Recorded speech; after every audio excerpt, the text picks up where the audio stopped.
Welcome back to more Pikmin 2. Last time, we finished up the Frontier Cavern, so this time, we're moving on to our final area, the Wistful Wild.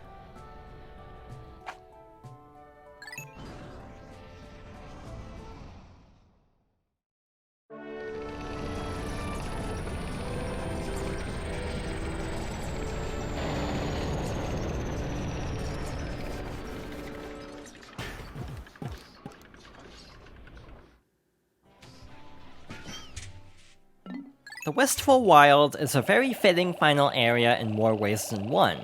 First of all, in the flyover cutscene, there were a lot of enemies to deal with. To start out, we will need 100 purple Pikmin. We also want to have flowers, so we're going to go over to this little patch of rocks and break those for some nectar. We also have a decorated cannon beetle and a swooping snitch bug to worry about later, but we have our first treasure. This is very heavy, so this is why we actually needed 100 purple Pikmin in total. I will be using a spicy spray because this is going to take a long time even with the spicy spray, but this might speed it up a little bit. We have this treasure that takes 1,000 Pikmin to carry it. So in the meantime, this is going to take like a third of the day to carry back, so let's explore in the meantime. We have the Gatling Groink here, very interesting, having to fight all these enemies, so actually let's try to have the enemies take each other out. So we'll try to use the boulders from the decorated cannon beetle to deal some damage to the Gatling Groink, and maybe have the attacks from the Gatling Groink take out the cannon beetle, or use its own boulder against it like this. I actually don't want to defeat it because it'll regenerate anyway, so we might as well just kind of chip away at its health, and we'll finish it up with the Pikmin later. In the meantime, this area is actually very interesting. It might look a bit familiar, especially this area over here, because this is actually the final trial from the first game. The actual landing site is actually the arena where you fight the Emperor Bulblax, actually. So yeah, it's kind of a cool callback. In addition to that, though, there is another area off to the side, and this is actually very interesting. This over here is the impact site from Pikmin 1. So over here, along with all these creeping chrysanthemums, you have the original landing site and like the little tree stumps around that look very familiar, along with this area over here where the Mamuta or Gulix would appear. So yeah, it's basically a combination of the first and last area of the first game, which honestly is a really cool callback. I really like this area from a design standpoint, even though I definitely have some qualms with the difficulty of some of the challenges we'll be tackling in the very near future. So yeah, at some point we'll defeat this. We might not actually carry it back, because after that gets brought back, we'll probably move on to the cavern, so it'll despawn, so we won't have to worry about it. And again, I'm not overly concerned about growing Pikmin at this point. We have all the Pikmin we need for the rest of our adventure. So yeah, once this gets carried back, we'll probably defeat a couple of the enemies to clear a path, and then we will see what this next cavern is like.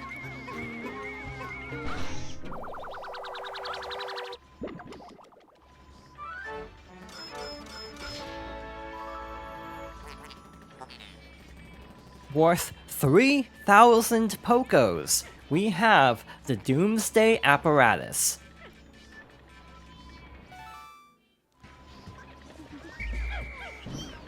Alright, so let's sort our group here. We're going to put away a bunch of the purple Pikmin, and we're going to take out 20 of the other kinds of Pikmin.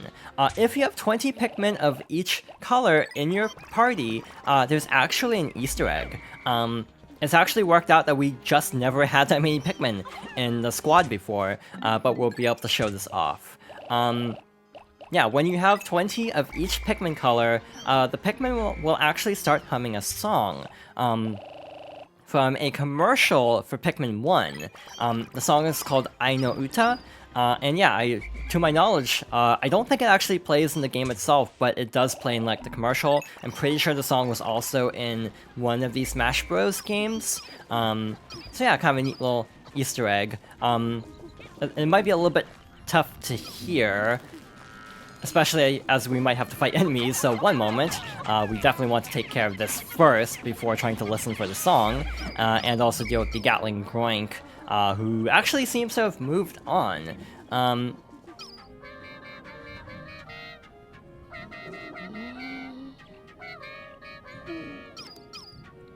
So yeah, the Pikmin will just keep humming that, as long as you have all 100 Pikmin in your party. So yeah, kind of a neat little callback to the first game as well. But with that being said, let's check out this next cavern.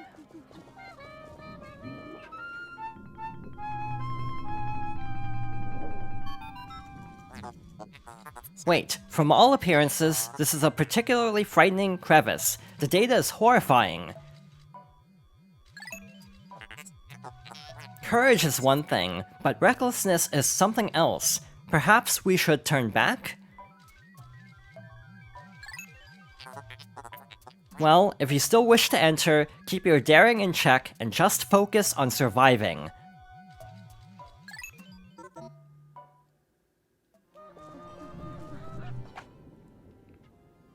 Our first cavern of the Wistful Wilds is the Cavern of Chaos.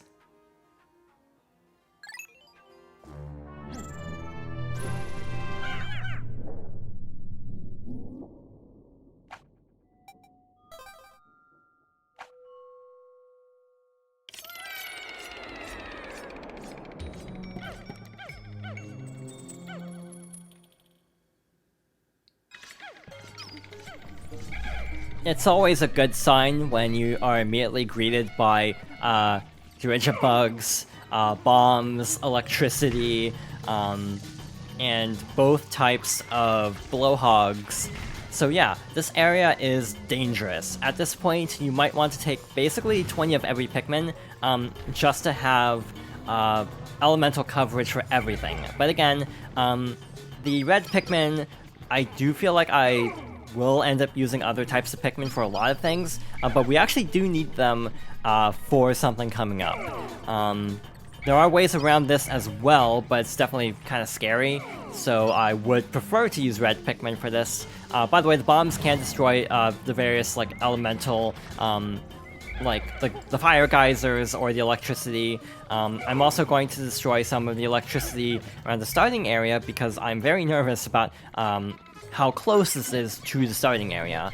Like if the Pikmin just return a treasure and then automatically lock on to like the nearest interactive object, they might get zapped. So yeah, just clearing that out to be on the safe side. Also be careful with lining up throws, especially if you're playing the Wii version, because it might be pretty easy to accidentally like throw a Pikmin off this platform anyway, but especially with motion controls. So yeah, be careful. Make sure like if you're playing on the Wii version to like sit at a good angle so like you won't have any interference. I've definitely been having trouble with that because I've been kind of holding my arm lower, and it's definitely kind of running into like other things and losing sync, which is very, very not good in an area that's this dangerous.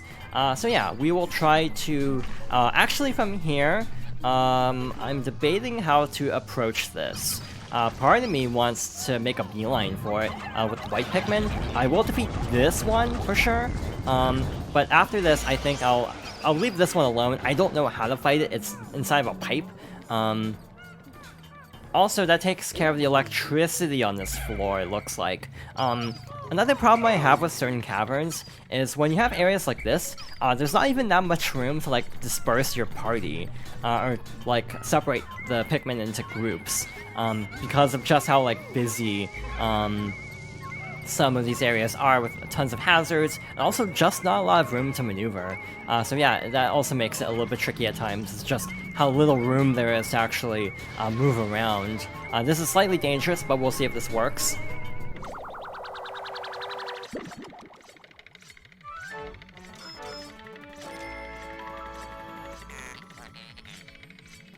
we have the Enamel Buster for 60 Pokos.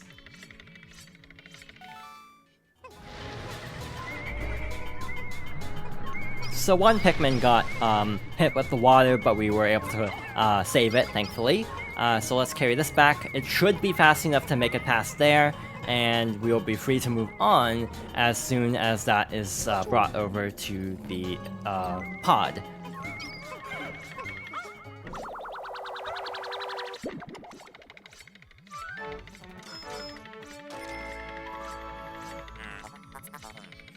Next up, for 85 Pokos, we have the Mirth Sphere.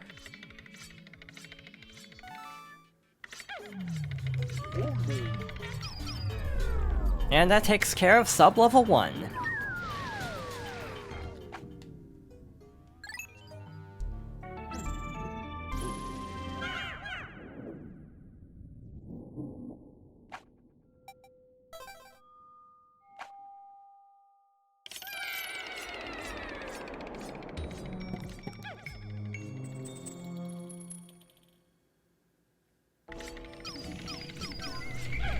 Sub-level 2 is very interesting.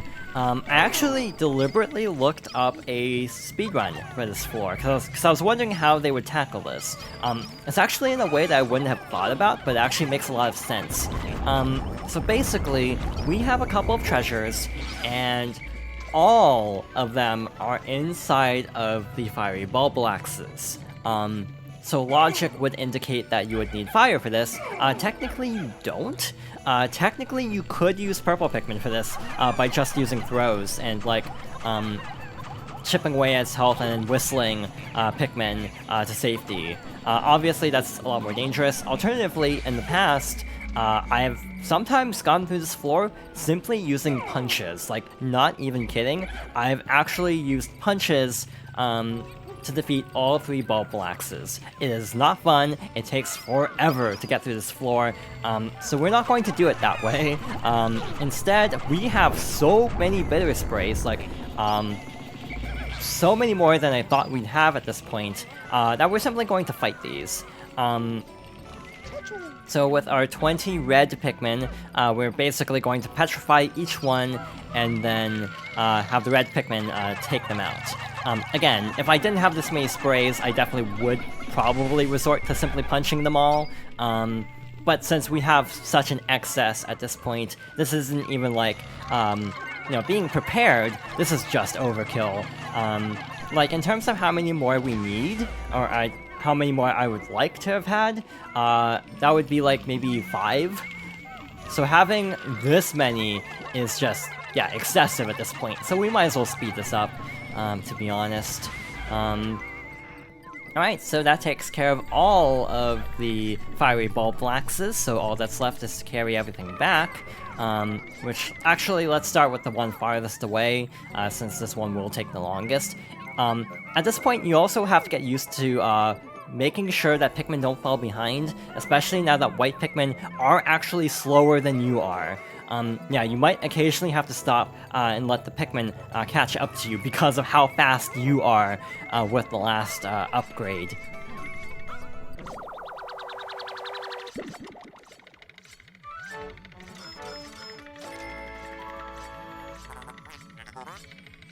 For 100 Pokos, we have the Gemstar Wife.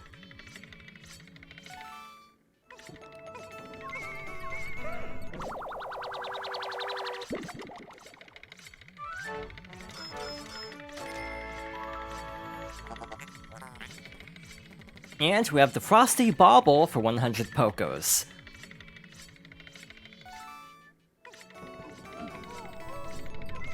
And the final treasure is on its way.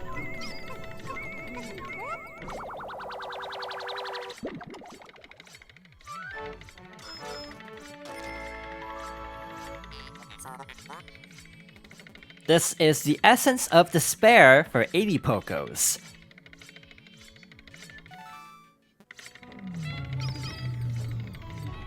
Alright, so that went pretty smoothly, again, partly because we had so many bitter sprays, and the entrance, or the exit, is right over here.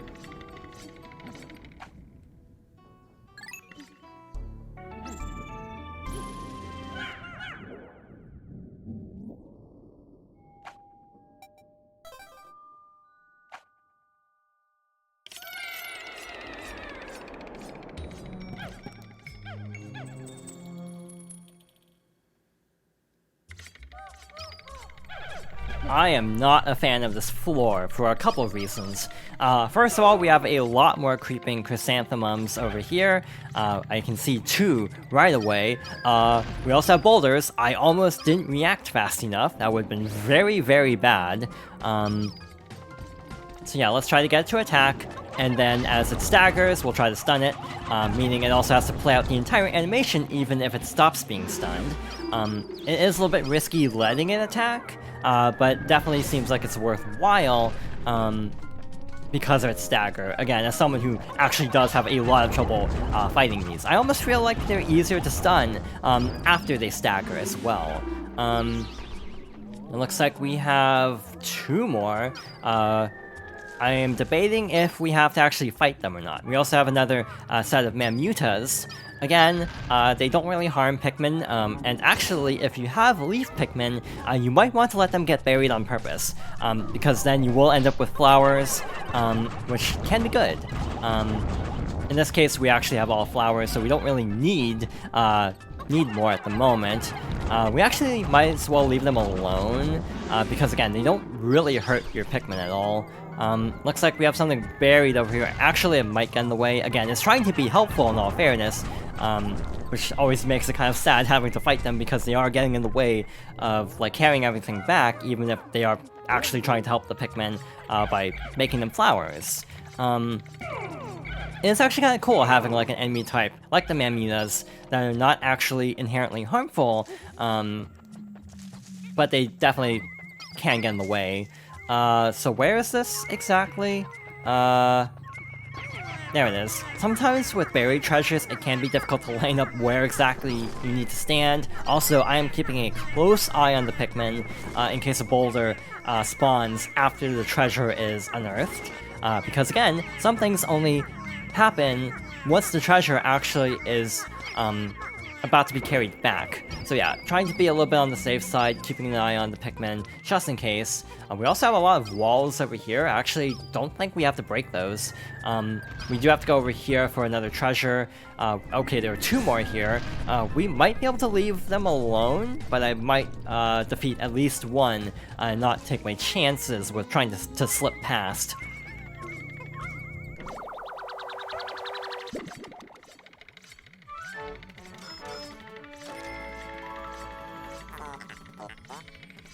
This is the Child of the Earth for 40 Pokos.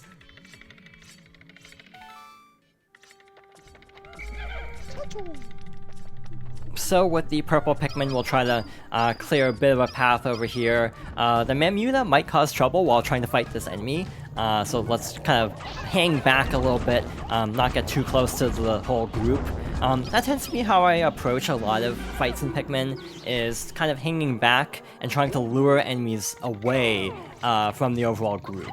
To me, that is like the safest way to deal with a lot of enemies.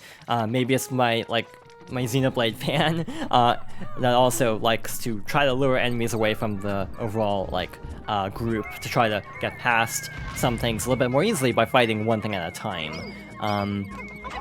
So yeah, trying to lure enemies away is definitely a viable strategy in a lot of cases, and again, a lot of times you can leave enemies alone, because they'll leave you alone, and sometimes it's more work trying to actually defeat everything than to just, move on, and just try to carry things back as quickly as possible.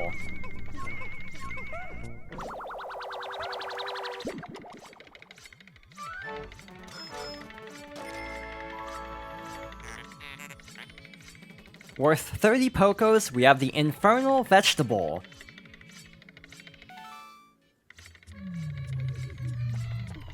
And that takes care of sub-level 3.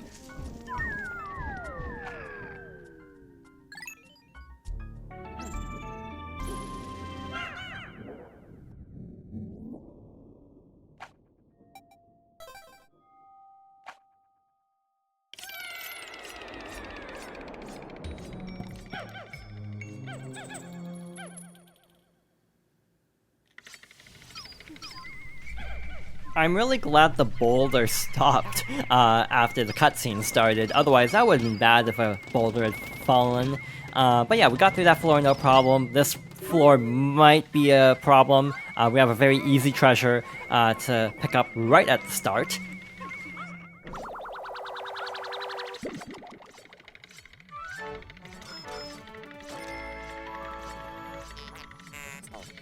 This is the milk tub for 60 Pokos.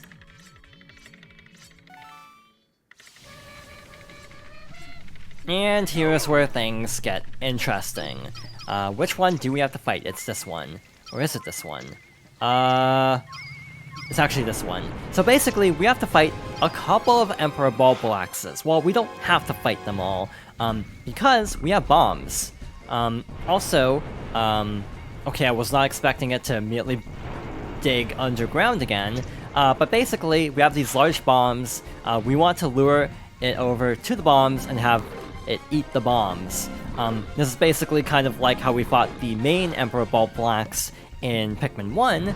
That dealt not very much damage, but does give you an opportunity to attack. I was not ready for that, actually. So one moment, I need to get all the Pikmin together. There we go. It actually ate another bomb. So let's try to actually speed this up a little bit with the blue Pikmin. I'm trying to play this a little bit safe because, again, I'm not really used to fighting these with blue Pikmin. It can also roar to get the other Bulbulax to show up as well, which can definitely complicate things in the middle of a fight if you have to deal with two at once, which we might actually have to do. So let's try to finish up this fight quickly. The bombs might be enough, actually. They actually tend to eat the bombs on their own a lot of the time, which definitely makes these fights a little bit safer. So let's try to carry this claw back as quickly as possible, or not. I think the best course of action now is to simply wait for it to go back over, or it might just continue to eat bombs and stun itself. So yeah, let's use this opportunity, try to carry this before it wakes back up. The actual other Bulbulax here is getting in the way, so it's making it hard to actually latch the Pikmin onto the claw. So yeah, sometimes that's the toughest part, just getting the Pikmin to like pick up the item. Then once you actually have the item, carrying it back is no problem. Alright, so the exit is right over here, so we'll get the Pikmin together and be ready for a quick escape in a moment, once this arrives.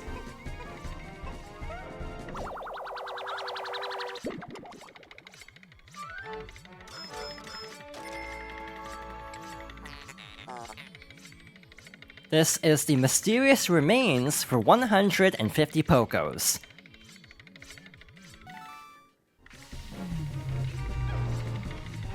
This was actually a very good floor layout, with the first treasure being right at the starting area, and the second treasure being, or the two Bulbulaxes being far apart enough that they didn't really get in the way while carrying it back.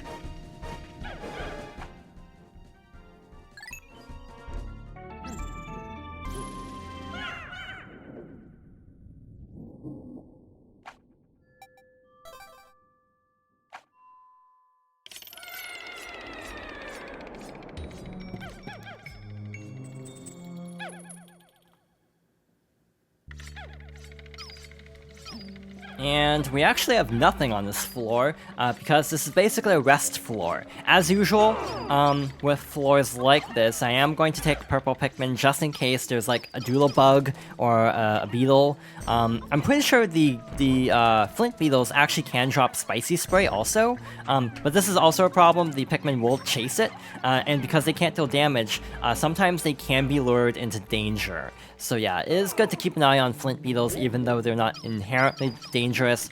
They can definitely get Pikmin into trouble, just because the Pikmin will try to follow. Which is why I do recommend carrying around like some Pikmin to try to defeat it quickly before it disrupts a group, and also in case there's a Doodlebug, because then you have to deal with poison, and yeah, it can basically poison an entire group relatively easily if you're not expecting it. I was kind of torn about using the glitch more, but honestly, I remembered some other things coming up. Though to be fair, like 8 is also overkill, and now 9. But just to be on the safe side, we should be set now.